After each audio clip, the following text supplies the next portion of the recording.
اقبال نے اپنے ایک دوست کو لکھا کہ اگر مغرب کی ترقی کے باطن میں جھانک کر دیکھنے کی ہمت رکھتے ہو تو دیکھو اس کے پیچھے بھی قرآن کے اصول کار فرما ہے، لیکن چونکہ انہوں نے قرآن سے مادی ترقی حاصل کرنی تھی تو وہ انہوں نے لے لی۔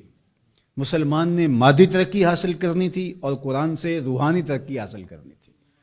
قرآن سے اس نے زندگی کی زیب و زینت بھی لینی تھی اور قرآن سے آخرت کا جمال بھی حاصل کرنا تھا، لیکن انہوں نے اس کتاب کو پھینک دیا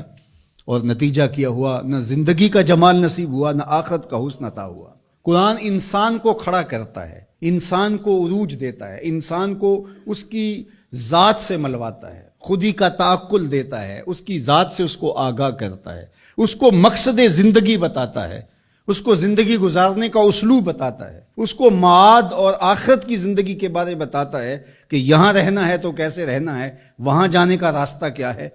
قرآن اس کو مکمل، کامل اور اکمل زندگی عطا فرماتا ہے، لیکن انسان نے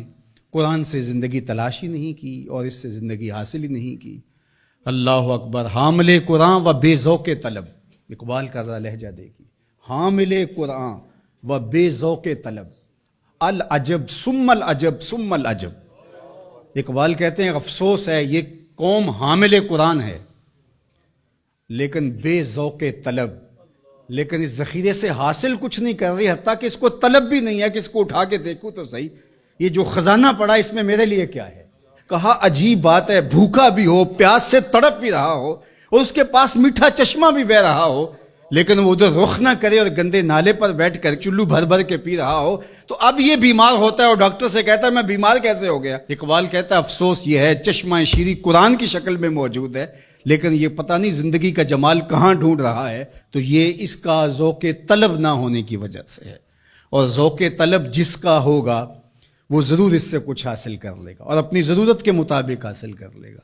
اور اس نے بھی تو اپنی ضرورت کے مطابق جو حاصل کرنا چاہا وہ کر ہی لیا۔ جو اس کی طلب تھی قرآن سے اس نے وہ لے ہی لی، لیکن اگر قرآن سے زندگی کا اسلوب سیکھنا چاہتا تو اقبال کہتے ہیں کہ وہ زندگی کا اسلوب اور زندگی کا جمال اور زندگی کا حسن انسان کو دیتا ہے۔ قرآن یقین کا نور دیتا ہے، اور ہمارا بہت بڑا مرض ضعف الاعتقادی ہے۔ ضعف الاعتقادی قوموں کو کبھی بھی نہیں اٹھنے دیتی، اور دوسرا ان کے نظریات کے اندر یکسوئی پیدا نہیں ہو سکتی، چونکہ وہ جن لوگوں کے زیر اثر ہوں گے ان لوگوں کے نظریات کے حامل ہوں گے اور وہ قوم ہی نہیں بن سکیں گے۔ اور نتیجہ کیا کہ ایک علاقے کا اسلام دوسرے علاقے کے اسلام سے نہیں ملتا، ایک پیر خانے کا اسلام دوسرے پیر خانے کے اسلام سے نہیں جڑا ہوا، ایک تنظیم کا اسلام دوسری تنظیم کے اسلام سے نہیں جڑا ہوا۔ تو یہ سارے اسلام سینکڑوں ہزاروں کی شکل کے اندر جو نشو و نما پا رہے ہیں، تو یہ جتنے مرضی اوپر چلے جائیں نتیجہ خیز نہیں ہوں گے۔ نتیجہ خیز تب ہوں گے جب ماخذ ایک ہوگا، وہ قرآن مجید ہوگا۔ تو قرآن مجید سے جڑنا، قرآن مجید سے وابستہ ہونا، دل بستگی تعلق کے خاطر آپ کو وحدت فکر کی ضمانت فراہم کرتا ہے، اور وحدت فکر وحدت امت کا ذریعہ بنتا ہے، اور وحدت امت ہی پھر غلبہ امت کی ضمانت بنتا ہے۔ اس لیے اس امت کو قرآن پہ ہی آنا پڑے گا، اس کے علاوہ اس امت کے دردوں کا کوئی مداوع نہیں ہے اور دکھوں کا کوئی چارہ نہیں ہے۔ اللہ اکبر۔ تو فرمایا وَمَنِ ابْتَغَى الْهُدَى مِنْ غَيْرِهِ أَضَلَّهُ، اور جس نے قرآن سے ہٹ کر کسی اور جگہ سے ہدایت تلاش کی اللہ اسے گمراہ کر کے رکھ دے گا۔ قرآن سے روشنی لے، إِنَّ هَذَا الْقُرْآنَ يَهْدِي لِلَّتِي هِيَ أَقْوَمُ، یہ قرآن ہے جو وہ راستہ دکھاتا ہے جو بالکل سیدھی ہے۔ تو جس نے قرآن سے ہٹ کر